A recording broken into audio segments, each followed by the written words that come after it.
Muito bem, estamos começando aqui uma conversa inédita, já muito aguardada. Eu vou logo fazer as apresentações com ninguém menos que Renato Moicano, lutador de MMA e agora também o lutador pela liberdade. Moicano, seja muito bem-vindo. Calma aí, ó, eu deixei só um minuto, eu deixei a live aberta aqui também. Né, Pô, tranquilo, tamo. grande abraço aí, obrigado pela presença, Ult, obrigado aí, Beltrão, também. Pô, legal, obrigado pelo convite. Quero primeiro frisar que eu acompanho seu canal há bastante tempo. É um canal muito fácil, é muito bom de assistir. E foi uma das coisas que me inspirou também para estar tentando entender um pouco mais sobre economia e política. Obrigado pelo convite. Espetáculo, espetáculo. E também meu grande amigo e presidente do Mises Brasil, Hélio Beltrão. Tudo bom, Hélio? E aí, Fernando, beleza? Que privilégio estar aqui com você e com o Moicano, cara, o nosso mito instantâneo do liberalismo, pô. Cara, é realmente surreal. A gente estava conversando aqui antes de começar ao vivo e eu já vou mostrar o trecho que viralizou, mas quanto mais o tempo passa, a gente vai percebendo, o alcance que teve, o impacto, a quantidade de pessoas, a variedade de pessoas que compartilharam, que elogiaram, que foram impactadas. Cara, é impressionante, realmente virou um mito instantâneo e já um grande difusor das ideias de liberdade, né?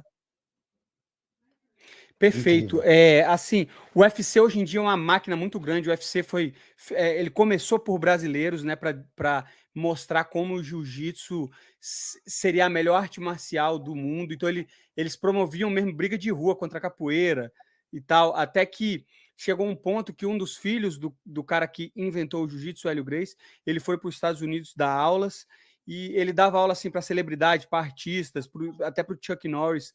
Até que ele achou um investidor e falou o seguinte: pô, vamos fazer um evento, né? Na época era Vale Tudo, que a gente vai botar todas as artes marciais e vai ver qual que ganha.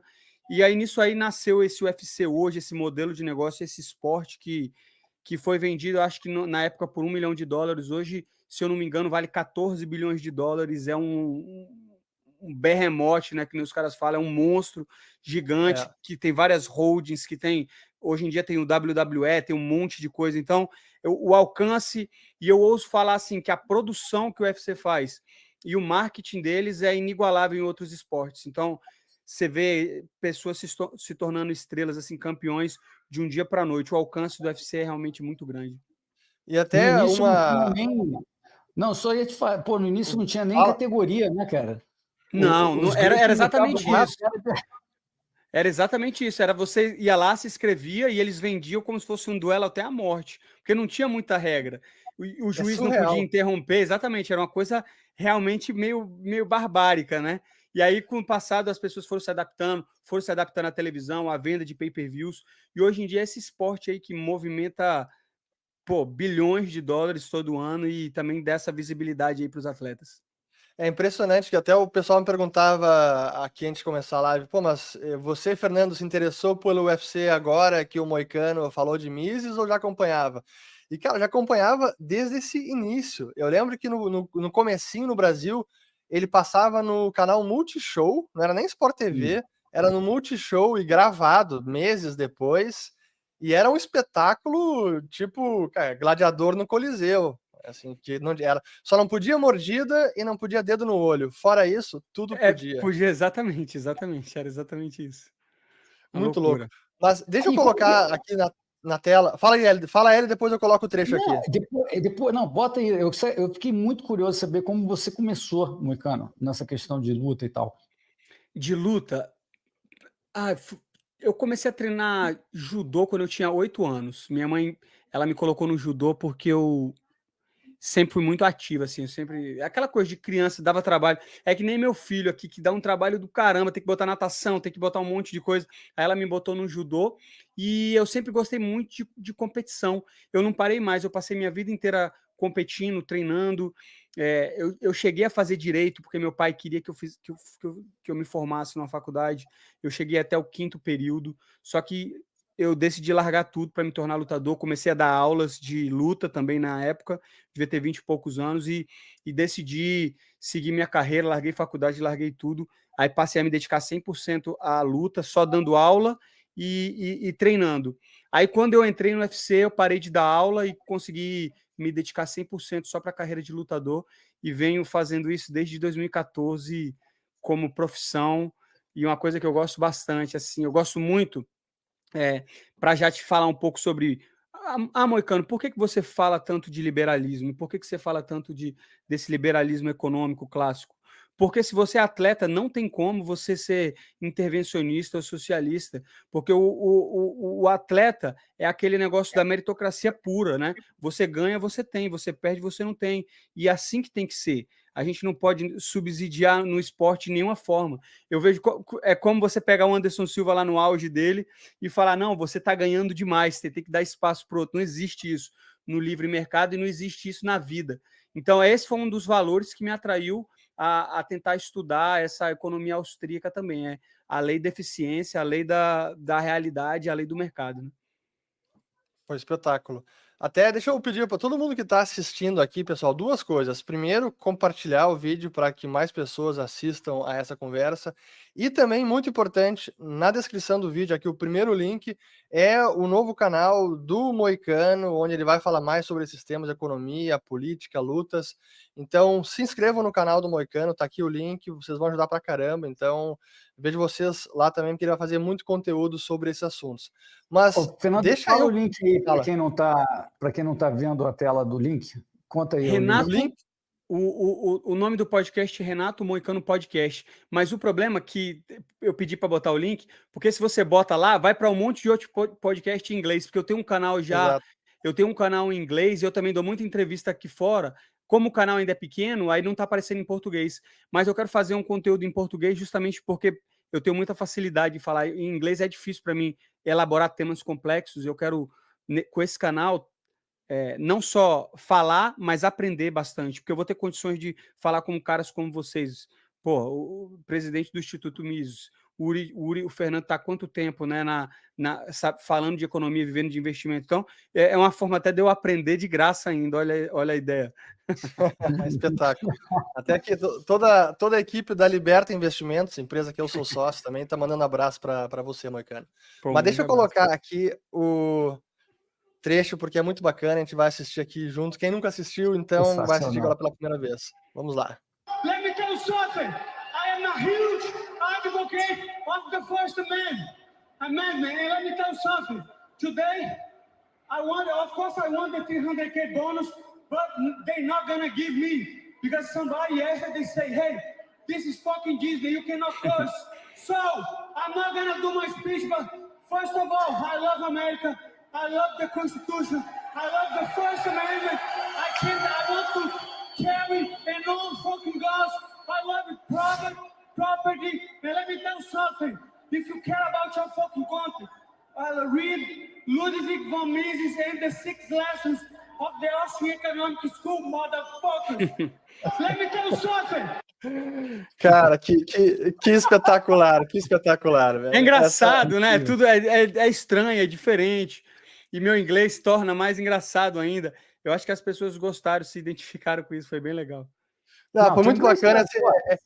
É muito espontâneo, né, cara? Eu imagino toda a adrenalina sua depois da luta, ele deve estar a milhão, o cara quer desabafar, quer falar, cara, sensacional. Exatamente. Agora eu quero entender os 300 mil, como é que é o negócio de falar palavrão, não tem como é que é o bônus? Não, Explica aí pra gente. Porque é o seguinte, deixa eu explicar o que aconteceu. Esse era o UFC 300, um evento histórico, né? Um evento que comemora a 30ª... agora nem eu não vou saber falar falar. Isso aí, a edição 300 do UFC. Tricentésima aí, ó. Tricentésima, perfeito. Então isso foi um evento histórico. E aí o que aconteceu?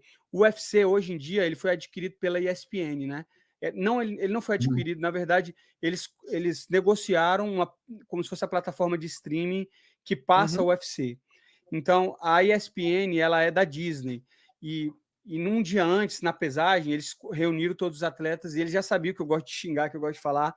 E aí eles chamaram todos os atletas e falaram, pessoal, amanhã é um evento histórico, amanhã a gente vai estar passando na Disney de novo. Os caras da Disney não querem falar de palavrão. Aí ele estava falando para todo mundo, ele olhou para mim, você ouviu, Moicano? Eu não quero que você fale palavrão amanhã no negócio. Aí eu falei, tá bom, beleza. Aí eu pensei o seguinte, não, antes de falar, eu ia começar a falar, e nesse evento especificamente, eles iam dar um bônus de $300.000 para algumas das melhores performances. Além da sua bolsa, eles iriam dar esse bônus. E aí ele falou, velho, não xinga que senão você não vai ganhar o bônus. E aí, o que eu pensei na hora? Eu pensei, o bônus eu vou falar. Eu falei, foda-se, eu vou falar o que eu quero. E aí eu acabei falando. Por isso que eu falei, eu sei que a Disney não vai querer que eu fale. Muita gente não entendeu porque eles não sabem esse processo que teve, mas eu acho que, sei lá, a mensagem às vezes é mais importante, o dinheiro a gente vai arrumar de outra forma. Espetáculo, maravilha, cara. Isso aí, princípios. Quer dizer que na Disney pode toda aquela outra baixaria que a gente não precisa citar aqui, mas xingar não pode. Né? Então, exatamente, exatamente. Eles não, né? Eles não. É a velha hipocrisia, né? Não pode. E eu sou um funcionário, infelizmente, eu tenho que seguir as regras, mas às vezes é o que eu falo, a gente não consegue contar a emoção, e eu também não consegui segurar e falei o que eu achava, baseado nos meus princípios, né? Principalmente esses princípios de liberdade econômica, que eu acho fundamentais. Muita gente, e no próprio 6 lições também, o Mises fala, muitas pessoas falam bastante da liberdade, como a liberdade é importante, liberdade religiosa, a liberdade sexual, liberdade artística, mas todas essas elas advêm da liberdade financeira. E eu vejo isso muito claramente, porque eu vejo pessoas da minha idade que ainda não adquiriram a liberdade financeira, que não conseguem fazer nada, que não conseguem viver nesse mundo, que a opinião delas não vai importar. Então eu falo, antes de qualquer coisa, se preocupe com a sua liberdade financeira e tente evitar de ser um advogado para o Estado. Ele já tem muito advogado. Então, já tem muita gente defendendo. Isso que você está falando é bem legal, que ele fala sobre isso, que tem que respeitar a propriedade privada, senão você não tem as outras liberdades. Imagina aqui no Brasil, como a gente está, né, onde conteúdos que nem esse que a gente está fazendo aqui podem cair, cara, podem remover. Então, na verdade, a gente não tem bem a propriedade desses meios aqui de estar em público com você, fazendo essa conversa sensacional, porque pode vir uma ordem lá de um cara que viola a nossa propriedade de se exprimir. Então, o nosso direito à expressão é suprimido porque a gente não tem o controle sobre a propriedade do que nos permite estar aqui, seja do provedor de internet, do nosso computador. Vem um outro cara com uma ordem e derruba tudo. É inacreditável. Perfeito. E a gente tem que ter muito cuidado, e por isso que eu falei da Constituição americana, porque a Constituição brasileira, feita em 88, uma Constituição não só jovem, que foi feita numa época extremamente conturbada, a União Soviética ainda estava de pé, uma Constituição totalmente garantista, que fala até sobre saúde, né? E aí, quando eu falo o seguinte, eu amo a Constituição americana, de novo, eu não sou americano, não é que eu estou endeusando os americanos, mas é um documento desde o século XVIII, né, que restringe um documento totalmente liberal, inspirado nos ideais liberais, de menos poder para o Estado e mais poder para o povo. O que é isso, então? Liberdade de religião, liberdade de fala, direito de se defender até do Estado e a propriedade privada, que era o que você estava falando do Mises, que é uma coisa tão importante e que é o que eu aprendi do negócio do socialismo, porque eles odeiam tanto a propriedade privada, porque sem a propriedade privada você não tem mercado, sem mercado não tem preço, né? E sem o preço você não tem nada. O preço é um cálculo, né? E ele fala sobre o cálculo econômico e como o preço tem um monte de informações ali. Então é por isso que esses comunistas intervencionistas, eles odeiam a propriedade privada, porque é dessa forma que a gente gera valor, né?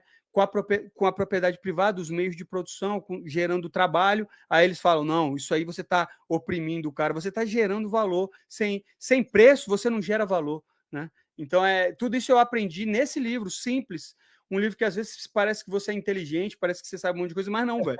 É uma coisa que já foi escrita e é totalmente básico, e por isso que eu quis recomendar. Pega lá, lê, você vai ver, não é nada demais. São princípios econômicos falando sobre a realidade. Eu acho que a economia austríaca, ela pega e fala assim, ela transforma o mundo real nesse mundo econômico real também, não essa coisa fantasiosa de que todo mundo vai ajudar o outro. Ele, inclusive, dá esse exemplo lá do padeiro, que eu achei muito interessante. Muita gente acha imoral que um padeiro que tenha 5 filhos ganhe o mesmo de um padeiro que não tem nenhum. Mas na hora de comprar o pão, eles vão comprar sempre o mais barato, né? Exatamente. Eles vão comprar sempre o mais barato. E essa é a vida. Eu adoro. E é por isso que eu acho que o nosso discurso liberal, libertário, apolítico, anti-Estado é tão difícil. Porque ele é para as pessoas que querem ver. O fácil é você falar que o governo vai te dar tudo. O fácil é falar que tem dinheiro para todo mundo. O fácil é falar que tem faculdade para todo mundo quando não tem. Vocês, economistas, com diploma ou não, sabem que a economia é a escassez, né? Tudo é escasso e a gente vai ter que escolher quem vai ganhar o quê. A gente vai dar para os melhores ou a gente vai dar para todo mundo?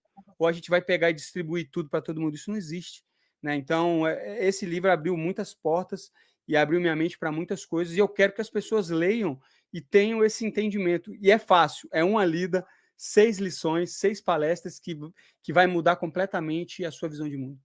Deixa eu até te perguntar, Moicano. Deixa Eu ia perguntar antes. Diga. Não, eu ia falar que a gente estava discutindo sobre o título, porque você foi perfeito lá no Six Lessons. E eu e o Fernando estávamos discutindo quem foi o gênio que botou esse título no Brasil. Porque esse livro ele não é muito lido nos Estados Unidos, Moicano. Não, sim. Porque se chama Economic Policy, Thoughts for Today and Tomorrow. Sim. É um nome chato pra caramba. Chato. Aí eu estava na dúvida se na Argentina, onde ele deu as tais 6 palestras que viraram essas lições, se lá já não tinha o título 6 lições. E não tem, na verdade, estava lá um subtítulo, ainda é Política Econômica, o nome do livro. Então, teve um gênio aqui no Brasil que deu esse nome mais óbvio e mais perfeito para esse livro, 6 lições, pô. 6 lições. E muito antes do Jordan Peterson, das suas 12 lições, que, aliás, Jordan Peterson, mais um, né? Ben Shapiro, todo mundo te retuitando, né? Coisa incrível, inacreditável. É inacreditável, porque eu vou te falar, eu aprendi tanto com o Jordan Peterson, eu acho ele um cara tão importante, principalmente para o jovem de hoje em dia, e um dos motivos que eu comecei a fazer esses discursos falando de dinheiro foi justamente pelo Jordan Peterson, quando ele fala lá no livro que eu também li dele, 12 Regras para a Vida, que o primeiro ele fala, jamais mentir, é sempre falar a verdade. Porque através disso as pessoas vão te conhecer e saber o que esperar. Não adianta nada as pessoas gostarem de você, sendo que você não está sendo você mesmo, porque você está se distanciando da sua personalidade e você está se distanciando do que você quer. E eu dou um grande exemplo sempre. A minha esposa costumava fazer um prato de comida que eu não gostava e todo dia eu falava, nossa, tá ótimo. E aí sabe o que acontecia? Ela fazia de novo a mesma coisa. E aí eu falava, nossa, tá ótimo. Até o dia que eu li o Jordan Peterson, eu falei, velho, hoje tá ruim, velho. Ela, por quê? Aí eu falei, porque eu não gosto disso. Aí ela falou, beleza, então eu não vou fazer. Você entendeu? Então, é tão importante essas lições que esses caras, nesse hall como o Jordan Peterson, e as pessoas reconhecem isso, mas para ver ele, né? Me retuitando e mostrando isso, mostra e falou o seguinte, a gente está no mundo de malucos mesmo. Está no mundo de malucos. O Jordan Peterson retuitando um lutador do UFC, literalmente ganha vida para lutar, para brigar com outras pessoas no esporte, mas eu não tenho nenhum perfil acadêmico, nunca fui um bom aluno. Eu sou um cara bastante lógico, eu aprendo as coisas bem rápido, sou curioso e tenho bastante dedicação nos temas que eu gosto, mas estou longe de ser um acadêmico ou alguém inteligente, entendeu? E por isso que eu acho tão engraçado. Mais que muito economista, hein? Aí tá verdade. Fácil, né? Para quem acha que 2 mais 2 é 5, né? É verdade. Eu acho que uns 95% da classe de economistas acham que dinheiro nasce em Brasília, né? Aquela coisa maravilhosa que não tira da população e pode sair fazendo coisas. Imagina, você já está muito à frente, pô. Exatamente. Não, e justamente eu venho através disso procurando em canais como, por exemplo, o próprio Renato 38, o Renato Amoedo. Ele é um cara que eu assisti muitos vídeos, li os livros dele também, fiz alguns cursos de Bitcoin dele, aprendi bastante, só que nem eu sempre falo para ele, não é que eu não confio nele, eu não confio em ninguém. Aí eu pego e vou estudar a matéria pura. Então, por exemplo, eu vi que ele falou sobre o crime e castigo, né? Para falar da motivação humana. Aí ele fala que, tipo, de fazer algo mal para fazer o bem. Aí eu falei, beleza, eu vou ler esse livro para ver se é isso mesmo. E aí eu compro o livro e vou lendo. Como foi o de Mises, como vários outros clássicos. Então, como, por exemplo, quando ele falou da curva negativa de juros, aí depois eu fui estudar sobre isso, sobre o efeito Cantillon, o vídeo que eu assisti no canal do Urich também excelente, e que você entende realmente dessa relação espúria do mercado e desses grandes capitalistas que vão receber esse primeiro dinheiro e vão acabar com esse dinheiro, né? Porque eles vão receber o dinheiro primeiro, ainda com o mercado sem inflação, vão comprar, vão ficar ricos, o dinheiro vai descendo, até quando chegar na ponta lá do trabalhador não vale mais nada. Então, eu vejo isso, eu vou, assisto as pessoas, vejo o que elas têm para falar e depois vou confirmar, ver se isso é isso mesmo. E aí vou formando meu pensamento político e econômico. Estou no começo ainda. Excelente. Estou no começo Até ainda. deixa eu te perguntar, porque acho que isso é... Eu tenho duas curiosidades. A primeira, quando que você decidiu falar de Mises no discurso? Se realmente veio na hora, ou você já estava pensando em alguma hora falar sobre isso no discurso? E depois, como começaram, assim, como começou o interesse por esses assuntos? No vídeo que você publicou no seu canal, você falou de quando você virou lutador profissional do UFC lá em 2014, quando ganhou as primeiras premiações e soube que tinha que pagar imposto, aí que você começou a entender, pô, que droga de imposto é essa? Aí que começou a curiosidade, né? Mas primeiro do discurso aí.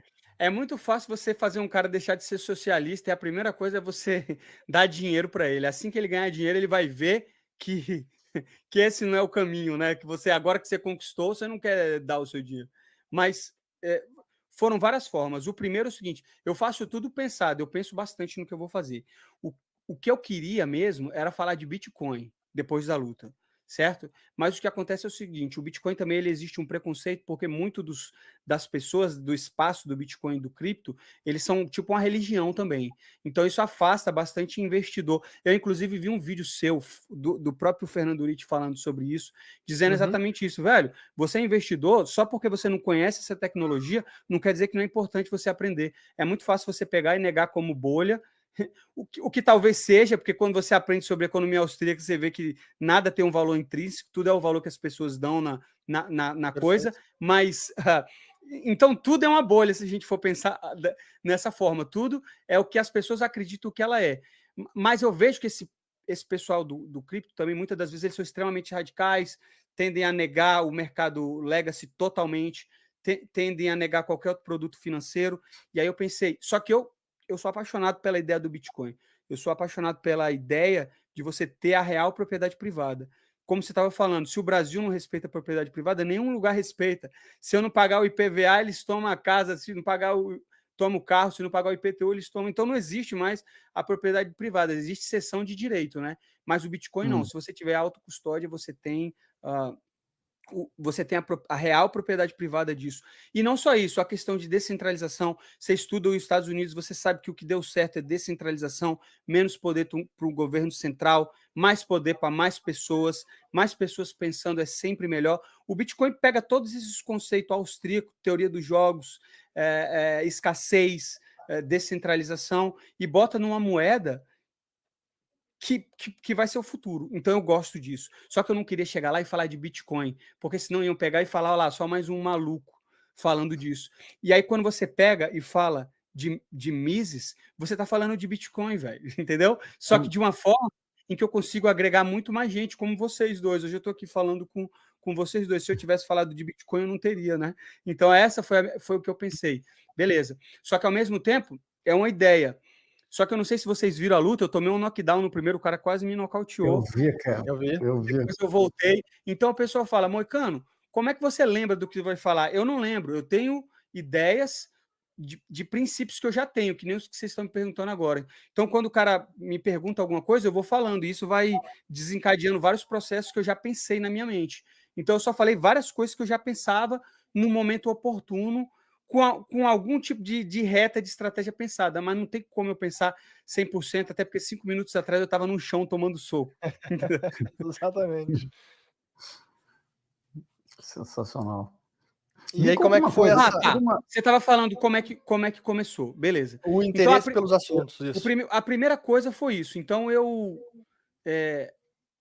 comecei a pagar imposto e eu falei, pô, isso não está certo, né? Não está totalmente certo. Mas eu ainda achava beleza, porque eu achava que o imposto realmente subsidiava assim, a estrutura, a infraestrutura toda do governo, né? E da nossa e de tudo. Só que eu não sabia como é que o dinheiro funcionava. E por algum acaso, um amigo meu me deu um livro chamado Sapiens, que foi o primeiro livro que eu realmente gostei de ler. do Harari. E nesse livro, esse livro, apesar do cara também ter bastantes ideias progressistas e esquerdistas, mas ele é um gênio e ele começou a mostrar que, na verdade, tudo é uma ideia, né? Então ele fala um pouco primeiro sobre o dinheiro, depois ele fala um pouco sobre o crédito e como é que o crédito e a sociedade anônima criou a riqueza que a gente tem hoje, pelo fato de você não estar expondo o seu nome, você abre uma empresa, pega empréstimo e vai investir mais. Então o crédito, e depois a gente tem disso também o Hayek critica um pouco o crédito, fala mais da poupança. O crédito é importante, mas o crédito ilimitado também é ruim, que é o que a gente está vendo agora nos Estados Unidos, né? Esse tanto de débito que a gente está tendo. Só que com esse Sapiens, eu comecei a aprender um monte de coisas também relacionadas a isso, sobre economia, sobre um pouco de política. Só que esse livro, ele me fudeu um pouco, porque desse livro eu comecei a passar para a filosofia. Porque aí ele mostra categoricamente como ele acredita que Deus não existe, que não existe nenhum valor. Tipo, todos esses conceitos que hoje em dia a gente chama de pós-modernismo e relativismo moral. Então é um livro cheio, repleto de relativismo moral. E isso acabou me desembocando em Nietzsche. E aí eu fui ler sobre... genealogia da moral, eu fui ler sobre né, o martelo dos deuses, o crepúsculo dos deuses, e aí eu comecei, caralho, nada faz sentido, quando eu morrer, acabou tudo, que diferença faz a vida? Eu fiquei 1 ano, velho, fudidaço com essas ideias totalmente pós-modernistas e depois eu comecei a ver que não era assim. Aí depois eu li um pouquinho de Edmund Burke, né, falando sobre as críticas da Revolução Francesa, e li um pouco também, comecei a entender que o seguinte, Deus é muito maior só que um ser, ele é a tradição, né, e nesse livro ele mostra que a gente como pessoa, como tribo, evoluiu justamente por acreditar em algo maior. E esse algo, hoje em dia, passa a ser até o dinheiro para algumas pessoas. Para algumas pessoas é Deus, para outras pessoas é o dinheiro, mas o que mantém as pessoas unidas e manter o tecido social coeso é a crença em algo que abrange todo mundo. E aí eu comecei a ver a importância da religião, comecei a estudar história, comecei a estudar religião, e aí o último passo foi tentar aprender mais sobre economia, e foi quando eu comecei a discutir mais sobre economia, a tentar aprender mais sobre economia, a aprender mais sobre investimentos, até que em 2020 eu fiz 2021, fiz a minha primeira compra do Bitcoin, totalmente especulativa, estava todo mundo falando de Bitcoin porque tinha dado uma estourada, aí eu falei, beleza, vou ganhar dinheiro nisso aqui. Aí, tipo, como toda bolha, quando tá todo mundo falando, vai lá o bobo e compra. Eu fui lá e comprei, e o negócio caiu, eu vendi, entendeu? Então, eu fiz o ciclo de mercado perfeito. Compra na alta e vende na baixa. Só que depois começou a aparecer tipo uns joguinhos de NFT, esses esquemas, né? Que é tudo scam. E eu entrei em todos. Tudo por especulação. Mas depois, quando eu fui entendendo um pouco mais desse libertarianismo e de como que o Estado controla a gente, eu comecei a entender, fiz alguns cursos sobre Bitcoin, comecei a entender melhor. E depois de 2020, depois do Covid, quando a gente viu esse tanto de medidas autoritárias que o governo tomou em relação não só à economia, mas em relação à vida das pessoas, porque eu acho que como muitos, né, eu nasci já depois da Segunda Guerra Mundial, um período totalmente de paz, um período em que a gente acha que a liberdade é totalmente garantida, um período que a gente acha que o mundo foi sempre uma democracia perfeita. Eu achei que o mundo era lindo, que tudo era sempre bom, mas depois a gente começa a ver o seguinte, o caos está sempre batendo na porta, né? E a gente tem que ser responsável por impedir o caos e por bater na liberdade. E aí eu comecei a ver o Bitcoin com outras formas, não só como uma forma especulativa, mas como uma forma revolucionária de propriedade privada, uma forma revolucionária de lutar contra o autoritarismo, uma forma de se defender. Então, vai se tornando quase uma filosofia de vida. Então, foi esse meu caminho. Eu passei por vários autores, até chegar na economia austríaca e até ver que tipo assim, que a economia austríaca é literalmente um resumo da natureza, é isso, né? É a lei do mercado mediada pela eficiência. E que a gente tem que buscar sempre isso, a forma mais natural possível de conduzir as nossas vidas. Eu acho que esse é um resumo de como eu fui parar em Mises. Eu estou impressionadíssimo, Fernando. Cara, trajetória, cara, com literatura, com raciocínio. Que loucura, Moicano. Eu queria tentar entender o seguinte. Primeiro, entender como é que você chegou dentro da luta, tá? Como é que você conseguiu, num ambiente tão competitivo, qual é o segredo do sucesso para você ter chegado onde você chegou agora, tá? E entender se depois que você teve essa transição, porque você caiu no buraco do Nietzsche, né, e saiu, se isso impactou a tua profissão também e o resto da tua vida. Impactou muito, inclusive foi a minha primeira derrota. Eu estava vindo com 12 vitórias seguidas na carreira, totalmente motivado. E eu também não vou dar desculpa porque não foi por isso. Mas eu me lembro que quando eu estava treinando para essa luta, eu estava pensando, velho, se você for pensar dessa forma, niilista mesmo, nada faz diferença. Tudo que você fizer aqui... Em que ano foi isso? Perdão, deixa eu te interromper um segundo. Foi em 2017. Foi em 2017. Tá, então antes de você entrar na literatura e tal. Antes de eu entrar na literatura, exatamente. Antes do Nietzsche, antes de tudo aquilo. Isso aí, como é que eu cheguei na luta? Foi o seguinte, eu sempre fui muito vagabundo, e eu me lembro de falando assim, velho, se tem uma coisa que eu não quero fazer é trabalhar num emprego normal. E aí só que eu também tinha muito medo de lutar, né? E meu pai também, meu pai é um acadêmico, ele tem, como eu falei lá no outro vídeo, ele é um cara de esquerda, ele é um cara que tem algumas faculdades, inclusive algumas faculdades, ele fez faculdade de História, fez faculdade de Matemática, fez faculdade de Direito, ele é um servidor de alto escalão do Senado, então ele é um cara que ganha, hoje em dia aposentado, mas a classe média alta de Brasília, então ele é um cara que veio do Piauí, muito pobre, foi para Brasília a família dele, e através do estudo ele conquistou tudo que ele tem, né? Então ele sempre foi um cara muito engajado politicamente, e pelo fato dele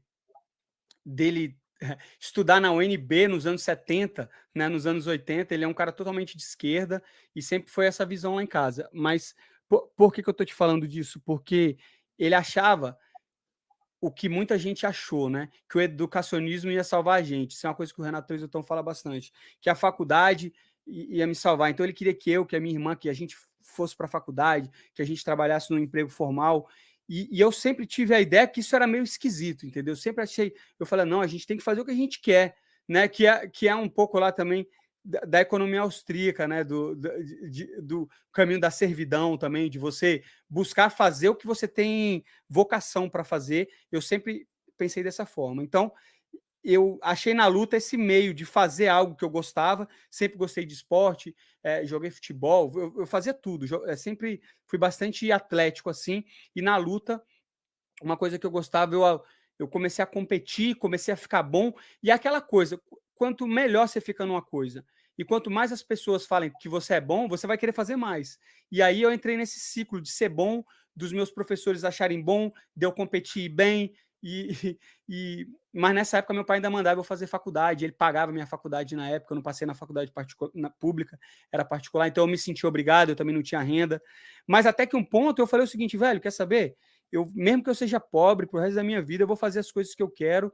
Aí eu tranquei a faculdade e falei, beleza, se você não quiser pagar, não preciso fazer, mas eu vou dar minhas aulas, mesmo se eu passar a vida inteira sendo pobre, mas fazendo as coisas que eu quero, é o que eu vou fazer.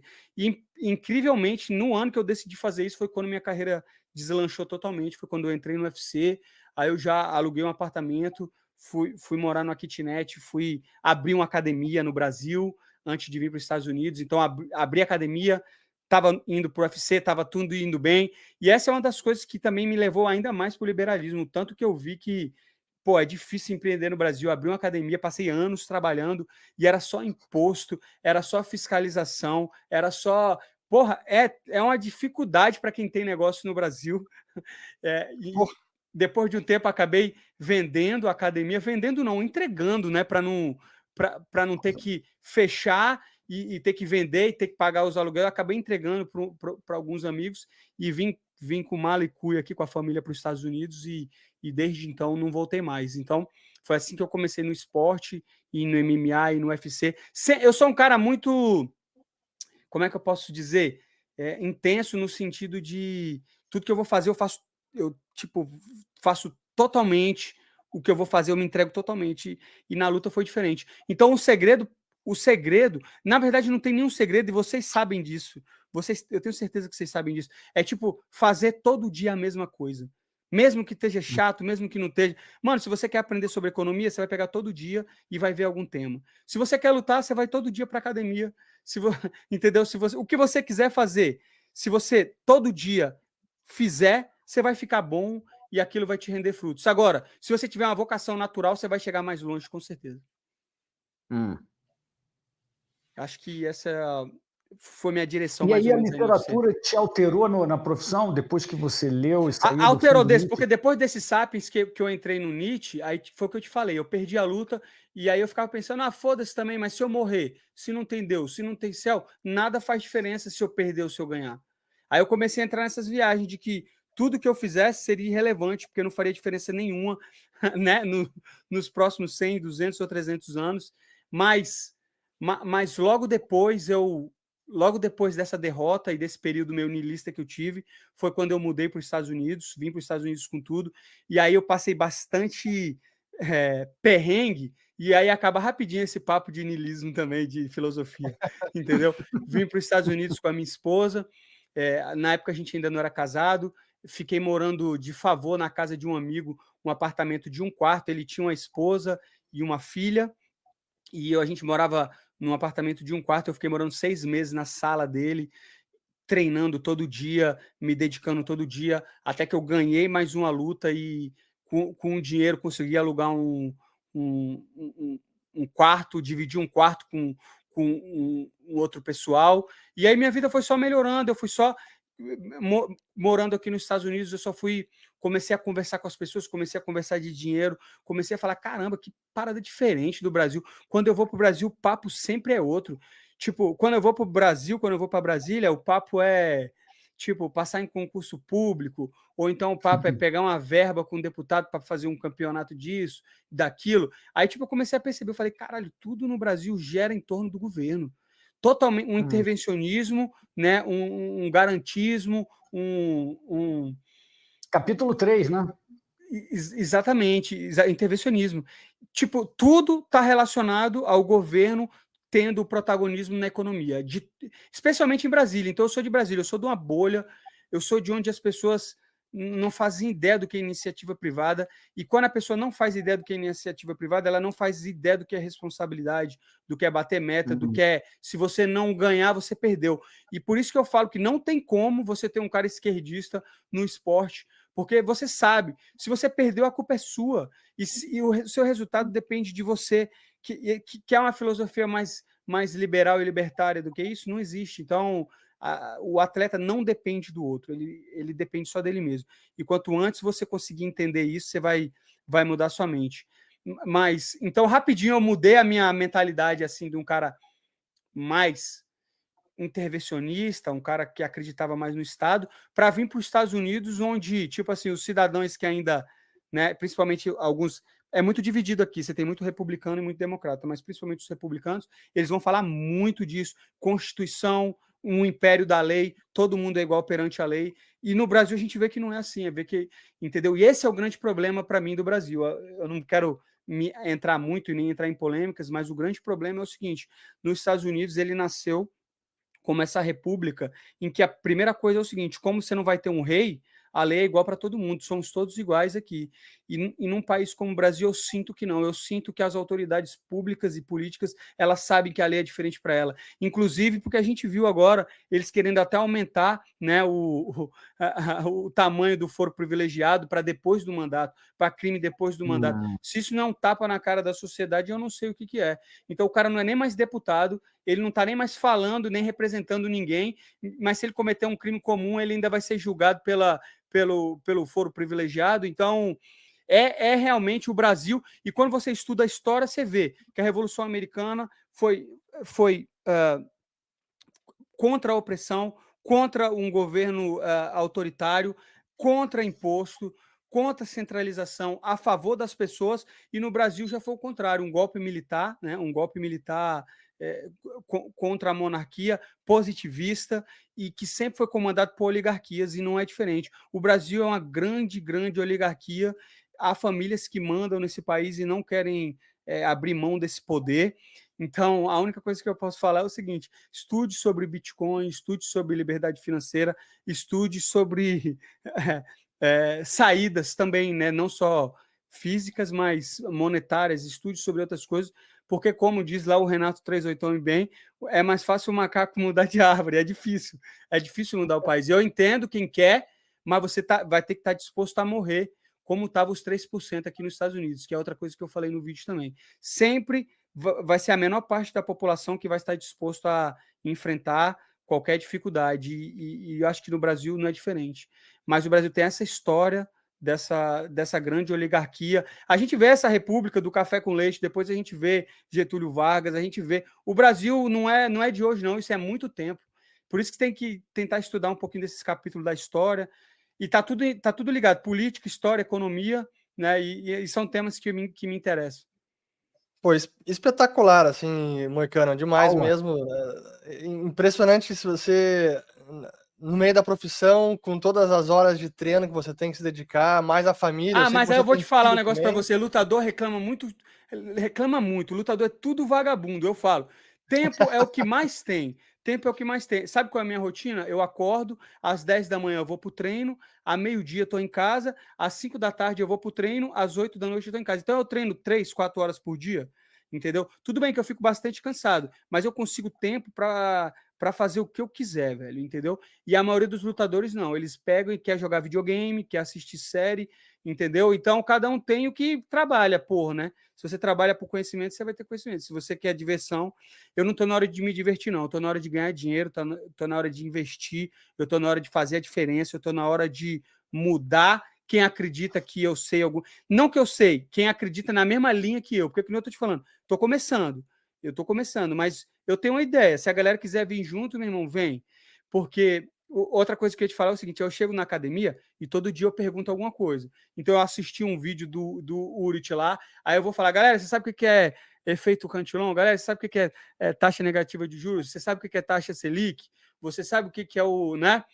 Por que o Banco Central tem que ser independente? Aí a galera, porra, lá vem o Moicano, cara chato do caralho.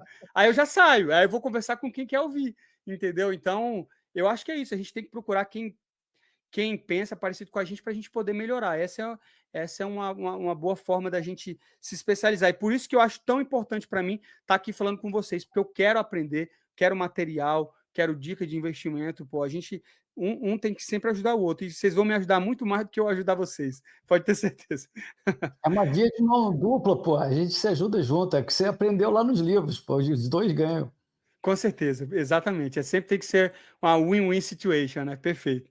Mas sempre lembrando isso, né? Por isso que eu também gosto disso. A gente tem que deixar claro o individualismo, né? A natureza do ser humano é individual. Então, sempre que o cara vir sinalizando virtude, já desconfie logo, porque isso aí é uma grande tática para passar o lobo na pele de cordeiro. A gente está sempre fazendo escolhas emocionais, mas que vão afetar a gente de forma positiva. Então, eu acho bem claro. E antigamente, quando eu morava no Brasil, eu tinha isso também. O cara só fala de dinheiro. O cara é muito direto. Não, vai ter que ser direto. Se eu tô ganhando e você tá ganhando, é bom para nós dois. E eu acho que o americano é muito direto nisso. Foi uma coisa que eu me assustei, que é o seguinte: se ele precisa de você, ele, Moicano, você consegue treinar comigo amanhã às 5 horas? E ele nem fala com você nem um dia. Aí você fala sim ou você fala não. Só que o brasileiro fala: porra, esse cara nem fala comigo, agora tá me chamando para me ajudar ele. É porque ele tá precisando de você, velho. Entendeu? Se for bom para você, você vai. Se não, não. E o brasileiro é muito emocional, né? É muito emotivo. Fica muito. Eu também tenho aprendido bastante isso aí, que não tem nada a ver uma coisa com a outra. Amigos, negócios à parte também. Cara, mas sensacional. E até eu queria. Eu tava escutando outros discursos seus em lutas passadas, e uma coisa me chamou a atenção também que você comentou, que você tá ainda no processo de green card, então você quer ficar com a família aí, e que depois de se aposentar do UFC, você gostaria de ser policial, fazer parte da SWAT.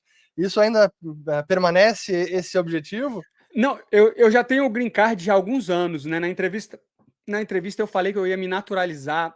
Naturalizar. naturalizar, ia virar americano, mas eu já não sei não. Estou começando a mudar de opinião. Talvez seja melhor ser nômade digital, né? Porque se eu for naturalizar americano, eles vão querer ir atrás das minhas rendas no Brasil também. E por Eu te mais... digo o seguinte, uma vez que você virou, tu nunca mais escapa. Lá é um negócio assim, entrou, nunca mais sai. Exatamente. Mas, ao mesmo tempo, eu falei aquilo porque eu vejo que muito principalmente do pessoal do Bitcoin e do pessoal libertário, eles são totalmente contra o Estado e muitos são anarcocapitalistas, acham que o Estado não deve existir. Eu acho que eu sou mais dessa posição do Milton Friedman, né, que ele diz que o seguinte, tem que haver o Estado, mas o Estado ele tem que garantir a segurança do mercado livre. E como é que você garante isso?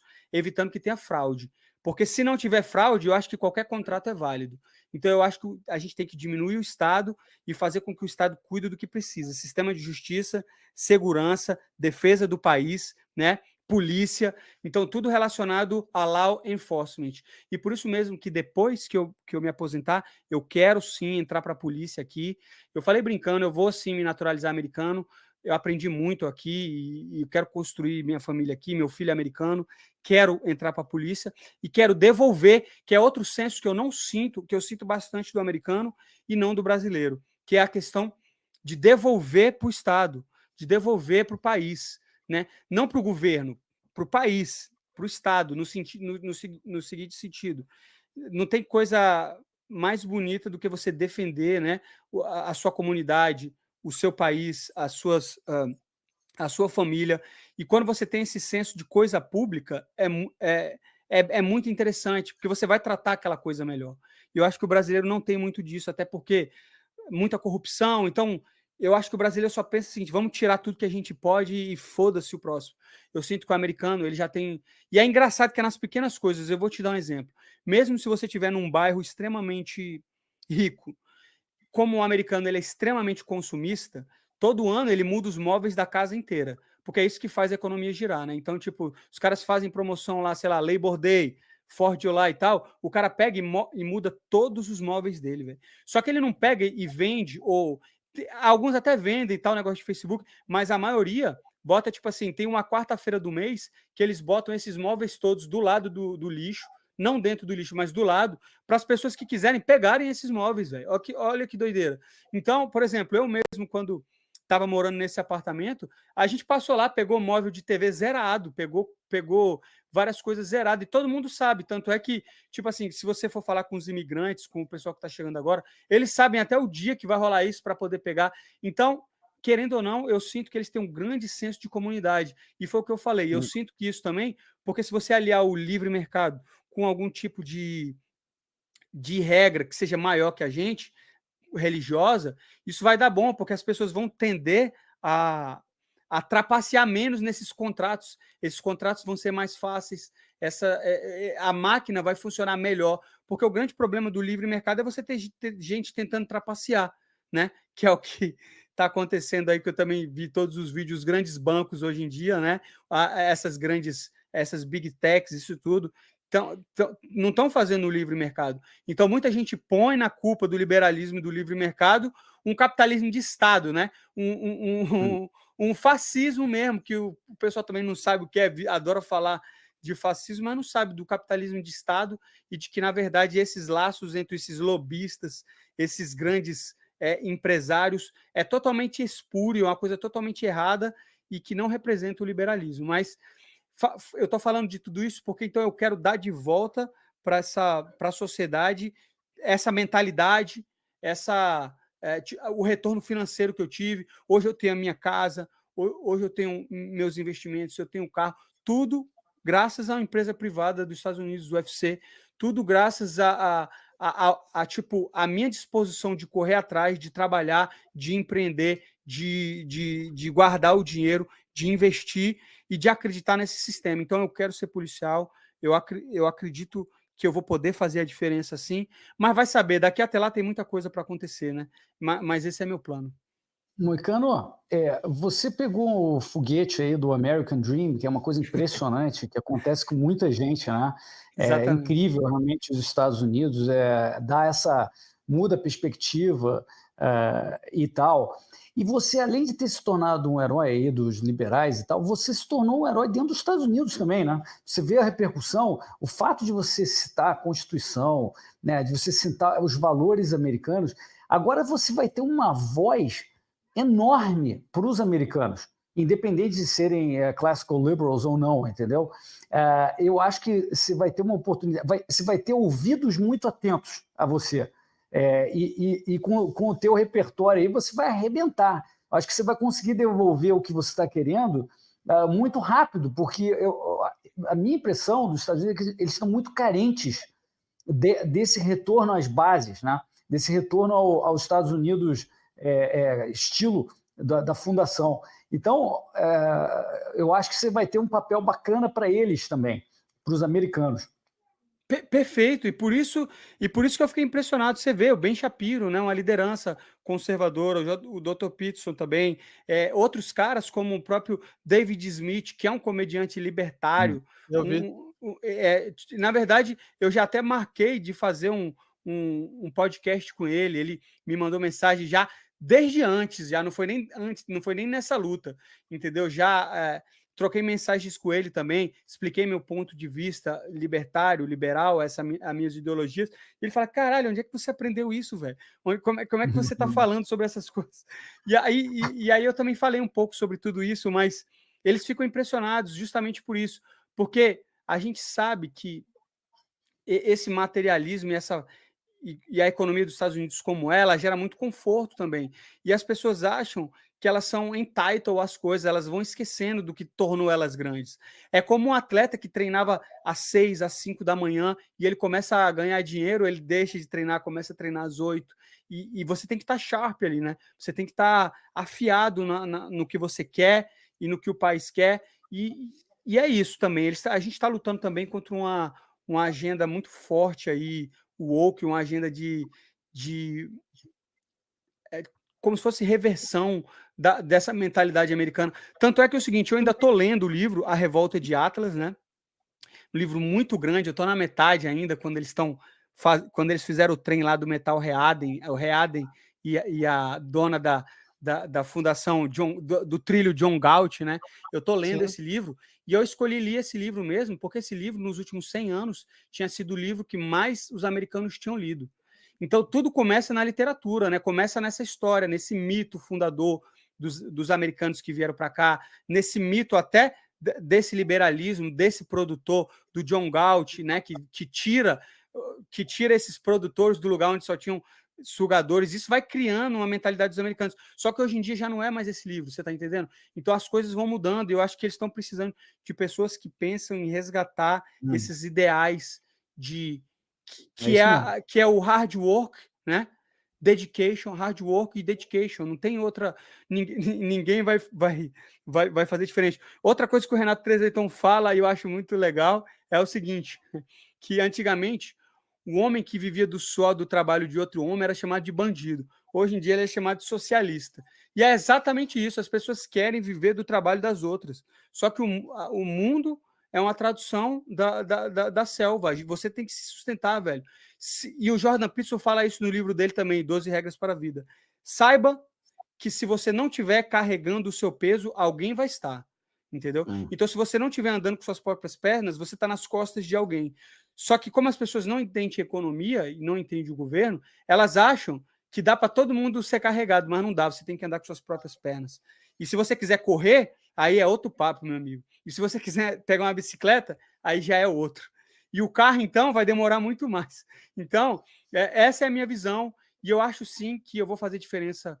Vamos ver, né? Eu não posso dizer, mas é algo já fez uma enorme diferença, cara, que a gente está falando aqui, o alcance que as suas palavras, primeiro a grande vitória, um vencedor na profissão, e depois com essas palavras, cara, segue reverberando, e é muito bacana porque você, como imigrante, né, como o Hélio falou, você pegou o foguete do American Dream, a gente sente isso muito claramente. Com o imigrante, ele acaba criando um sentimento de patriotismo e de amor aos Estados Unidos, às ideias fundacionais, e que é algo que a gente não vê em quase nenhum outro país, cara. Um imigrante ter paixão pela terra que ele agora pertence, cara, é quase que apenas nos Estados Unidos. E é graças a essas ideias, né? É perfeito. God bless America. God bless America. Tem um comediante que eu gosto muito, Andrew Schultz, também, um americano, ele tem podcast e tal, e ele faz uma piada dessa sobre os cubanos, né? Tipo, quando o cubano bota o pé em Miami, a primeira coisa que ele vira é conservador, não entra mais ninguém. Tá, entendeu? Então, é engraçado, mas realmente, eu moro aqui perto de Miami, né? Eu moro em Boca Raton, é perto aqui de Miami, e tem muito brasileiro, tem muito venezuelano, tem muita gente da América do Sul. E você vê que esses caras são os mais conservadores, entendeu? Eles são até muito mais conservadores do que eu. E você vê por quê? Porque o cara teve lá do outro lado, ele sabe, ele fala, velho, não funciona, não vai funcionar isso. E aí, no livro 6 lições, ele explica não só o preço do cálculo econômico, mas as motivações também as motivações do ser humano de por que você vai trabalhar, se você vai ganhar a mesma coisa, e um monte de outras coisas que eu não preciso nem ficar falando aqui. Mas eu sinto isso, o que fez o americano próspero foi essa liberdade econômica, essa descentralização e essa ética, né? Essa ética de trabalho e de seguir as leis. Então, por isso que as leis para eles são muito importantes. E por isso que eu falei, já está tudo lá na Constituição, o papel é velho, mas é bom, funciona. Vamos continuar seguindo ele e que os Estados Unidos ainda vai ter algum tempo aí de hegemonia, eu creio eu. Excelente. Pô, demais. A gente já tá quase 1 hora aqui de conversa. Eu sei que vocês, o Hélio também tem que sair, mas eu queria só lembrar já que a gente falou de 6 lições, para mim o livro 6 lições também foi muito importante, porque eu lembro quando eu fiz meu mestrado na Espanha, mestrado em escola austríaca em 2010. E aí quando eu voltei para o Brasil, até foi um pouco antes de voltar, eu vim participar do Fórum da Liberdade, que é o evento que o Instituto de Estudos Empresariais, que é um instituto de formação de líderes de Porto Alegre, eles organizam anualmente. Esse ano foi a 37ª edição. E todo ano tem uma temática, assim, que é o panorama geral do evento. E nesse ano, 2010, foi sobre as 6 lições. Foi o livro que inspirou. E eles entregaram essa versão aqui, ó. Foi uma versão limitada para todos os participantes do evento, que foram 5.000 pessoas. Todo mundo recebeu uma cópia aqui impressa dos 6 lições. Foi publicado pelo Instituto Mises. Isso mesmo, aqui, ó. Mises Brasil e Fórum da Liberdade.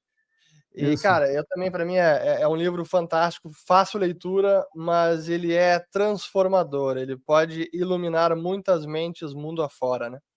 Eu acho que ele é bom justamente porque ele é fácil. Porque até um idiota que nem eu pode ler e entender alguma coisa, entendeu? Eu acho que isso é muito importante. Às vezes os economistas e às vezes os políticos, eles tentam usar jargões muito específicos e tentam, de alguma forma, afastar, eu acho, que o público popular. Eu acho que o que a gente mais tem que fazer é mostrar para essa população que o governo funciona exatamente igual a sua casa. Se você gasta mais do que você ganha, você está ferrado, entendeu? O grande trunfo do governo é que o cheque especial dele é infinito. Só que esse aí que é a taxação pela inflação. Então eles estão te taxando pela inflação porque eles não são bons em fazer contas e eles são muito bons em dar handouts para poder, pelo populismo barato, se manter no poder. Então é um ciclo difícil de terminar e a gente tem que ensinar as pessoas mais carentes, mais pobres, que não têm culpa de não ter estudado, de que isso aí não é bom, mas é quase impossível tirar. Como é que você vai chegar para alguém e falar, olha, esse benefício que você está recebendo aí, na verdade, ele não é bom. O bom era você sair desse benefício. Mas quanto mais welfare você dá, mais difícil é tirar as pessoas disso, né? O caminho da servidão. Então, eu acho que, sei lá, conversas como essa com pessoas que não são do meio e que têm um linguajar mais coloquial, talvez seja melhor para realmente ganhar mais pessoas. Então, muito legal a live de hoje aí. Muito obrigado pelo convite. Excelente. Hélio, eu vou deixar primeiro para você aí para fazer suas palavras finais e depois deixo o espaço aí para o Moicano para encerrar. Tá bom, minhas palavras finais são: if you care about your fucking country, read Ludwig von Mises and the 6 lessons of the Austrian School of Economics, motherfucker! Meu irmão, que inglês perfeito, hein, velho? Porra, aí sim. Aí mandou bem. Muito legal.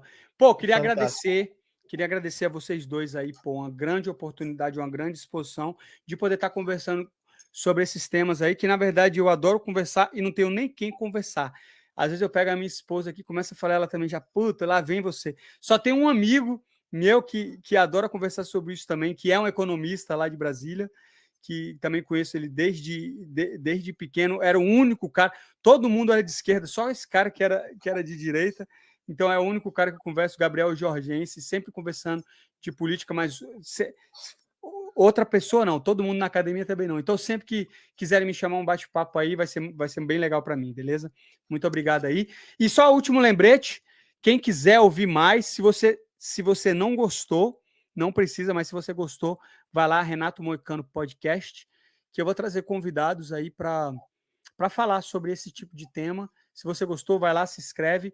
E quero vocês dois lá, fazer uma live com vocês dois, falando de outros temas específicos, que vocês possam falar mais que eu, que vocês sabem muito mais. Já está Tamo aceito o junto. convite. Ó, aqui, ó, Aceito e o convite. aproveitando aqui, ó, Hélio, o Rafael aqui da Molin está dizendo que para a gente oferecer a bolsa da pós-graduação online da Escola Austríaca para o Moicano. Com certeza, tá Oferecido. louco. Eu queria até agradecer também, porque teve uma livraria. É engraçado como é que essa porra viralizou, né, cara? Me pediram meu endereço lá do Brasil, me pediram meu endereço e falou, velho, a gente vai te mandar todos os livros de Mises e você faça bom proveito. Eu falei, pô, é LPM, exatamente. E eu falei, pô, beleza, e vou ler e vou recomendar. Cada luta eu vou recomendando um diferente aí. Eu sou Excelente. sócio lá da LVM, e junto com amigos aí. É um prazer. Pô, então brigadaço, pô, legal. Tamo junto, LVM, tamo né? junto. Pô, legal. Isso, é. Pô, vai ser um maior LVM prazer junto. receber e aprender mais sobre isso e poder falar com mais propriedade. Tudo que eu falo é baseado nas minhas experiências pessoais, né? E baseado na minha vivência e nos meus achismos. Mas cada vez que eu ler mais, que eu aprender mais, eu vou estar mais embasado para poder falar minhas opiniões com mais convicções. Então, obrigado pela oportunidade aí desses livros. Pô, espetacular. Você já está no caminho certo aí, sem dúvida alguma, está sabendo muito e é sensacional ver alguém agora com a sua visibilidade, com o sucesso que tem na profissão, um pai de família, o grande exemplo que é, e trazendo essas ideias, defendendo essas ideias com o palco que você tem, é realmente muito bacana. Então, desejo sorte nas próximas lutas, todas que vierem. Um grande abraço para toda a família também. E, pessoal, quem quiser depois, por favor, se inscreva no canal do Moicano, tá aqui, Renato Moicano Podcast, porque ele vai mandar brasa lá também. Então, todo mundo que assistiu... Segue ele no Twitter, né? O Twitter tá bombando, né? O Twitter tá bombando. Instagram. O Twitter tá bem. Falo muito de luta lá também no Twitter, é legal. Tem bastante meme, eu gosto de brincar com a galera aí. Vai lá, se você gosta de luta também, é uma coisa bacana. Excelente. Valeu, pessoal, todo mundo assistindo. Compartilhe o vídeo também, se inscreva aqui no canal e até a próxima. Boa noite. Obrigadaço, um grande prazer falar com vocês, viu? Fiquem com Deus aí, boa noite. Valeu, boa noite. Eu...